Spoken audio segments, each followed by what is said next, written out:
going to be a conversation. I'm Nancy Brown, for those of you who don't know. And I'm Jill Farrell. And everybody's so far away. Yeah. This is, do we feel like the leader of the board, you know? But it's a round table, right? Okay. All right, so we are going to, again, have a conversation.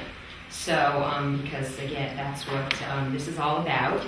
And we'll begin by telling you kind of the context, how our paper came about, and our work, and then basically what we did, and a little twist in our study, and then, you know, a little bit about where we are, and then invite your questions and participation and maybe even responses to where we are. Actually, I guess the story starts 2 years ago when we were at the castle, and Nancy and I actually connected. We met each other and, you know, immediately hit it off. And when I was at the castle 2 years ago, I was actually presenting work that I had done with my research partner, who is one of my doc students, Mark. Mark's an art teacher, and I'm also a trained visual artist. And I had been really struggling with using visual forms of representation, and had gravitated toward Jack's work, Jack Whitehead. I think everybody knows Jack. And Jack and Marie were here then. And I had been playing with using images, visual images, and struggling with the technology piece of it. Nancy and I was using visual pieces, but not technology. I was using panoramic photographs, and I presented about that here and also at AERA at different functions of it. But I was avoiding the technology until, as was I, Jill and I started chatting, and, oh wait, Max came into my life. That's it for the computer and me today. Okay, well, Max was a gift. Max came from New York City. He was adopted by a very nice-looking lawyer who thought it would be cute to have a puppy to pick up women on Saturday morning. Well, that sounded great on a Saturday morning, but on Tuesday when he had to go to work and his dress work lawyer shoe was in the dog's mouth, didn't work out so well. So I flew to New York and picked up the dog in a bath. The dog now weighs 90 pounds. And why I'm telling you all of this is that I promised him I would electronically send him photos. I didn't know how to do this. I didn't have a Facebook account. I had nothing. I knew how to turn my computer on and basically use it as a glorified typewriter and, you know, maybe send some emails, but I really did not know how to do anything past that. And I think also what also motivated us was when we left the castle the last time we were here, we were approached by Anne Schulte, who said, do you think the two of you would like to do the pre-conference, which will happen before AERA next time? And we looked at each other and said, sure, no problem, fine, but knew also that that required some ability with technology and communicating with other people and doing all of these things. And then we started talking about what we wanted to do, and Catherine actually had put something out there about technology, and Jack was also advancing this idea of connecting people globally through this digital participatory environment. And I had actually left here and gone back and seen a Jean, actually Marie sent me a link that Jean McNiff had found about applying for a MacArthur Foundation Fellowship Award competition. And so I was intrigued with this whole idea, and then Nancy and I were thinking about how we could connect the self-study group with all these digital formats, so we kind of pursued that line of thinking for the pre-conference at AERA. We had great plans. We were going to link up digitally, we were going to add digital parts of our courses. At the same time, to set a larger context, I don't know about your universities, but in both our universities, we are actually being pushed to do two things. One, get grants, always get grants, but past that, to teach online. We can get money to develop online courses. Jill, to develop online programs. Okay, I don't know why the university is pushing it, but it is. So there is this pressure from many, many areas to deal with the computer in very different ways, to deal with the internet. And I liked it. I was intrigued with it. I also was watching my students. My students are 20 years old, 22 years old.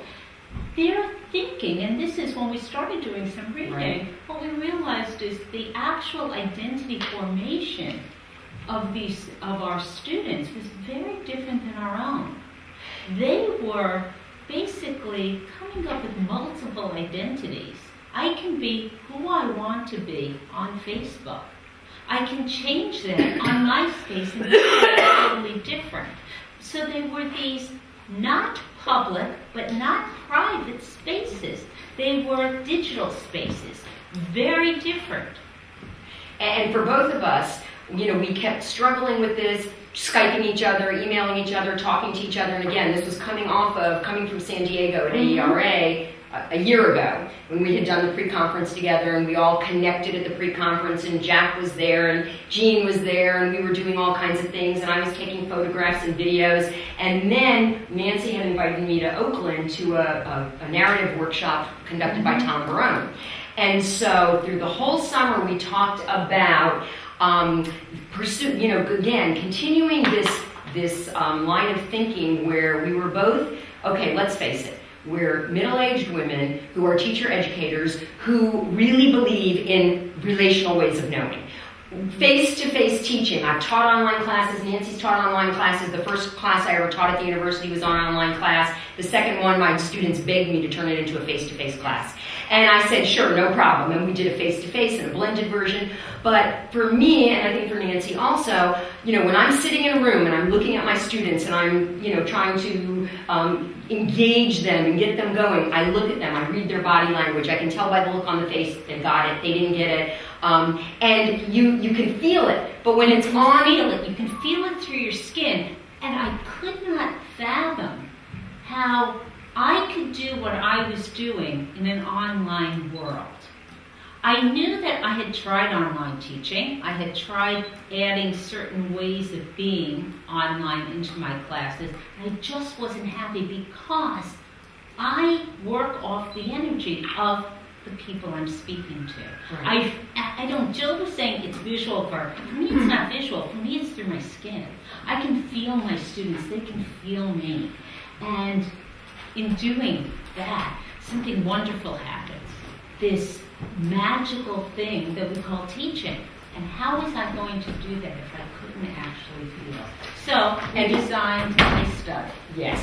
And again, at the same time, I know what was happening for me was I was attempting to really increase my own technological skills with a number of my colleagues, and we had applied for this MacArthur Fellow Award. It didn't pan out, but we turned that into another presentation, which is called Project Fractal, where we were trying to invite like-minded researchers from all over the world to participate in this kind of online research community using method space. And amongst my colleagues, the three of them and myself, they're all very techie. I felt like the Luddite.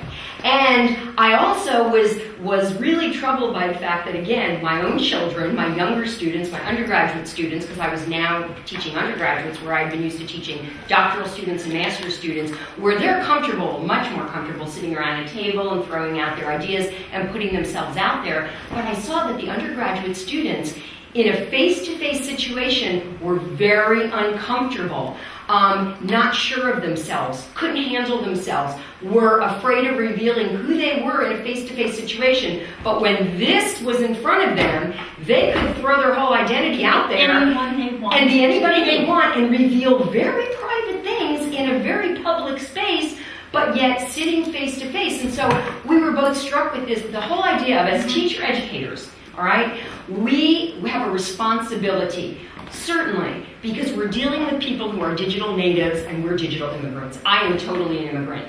It is